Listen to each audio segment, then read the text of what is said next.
This is my self-portrait, which I have named Half-Life here.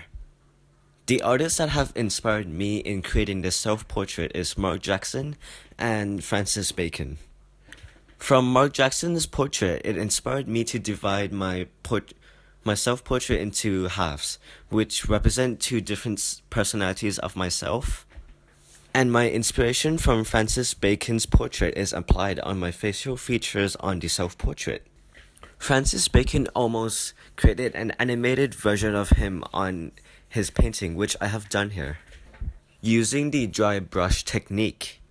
However, the difference here is that I did not smudge my painting everywhere on my painting, because it does not relate to what I'm trying to express in my painting here.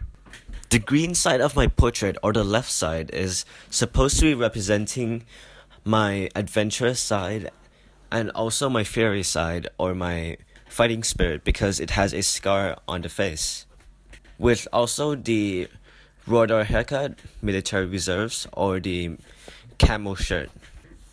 On the blue part of the portrait, which is like the right side, it is supposed to be showing my friendly side because of the color. On the shirt, I used the impasto paint technique to give a really rough and messy texture to show that I can be clumsy and messy at times. In creating my face on my self-portrait, I used the dry brush technique.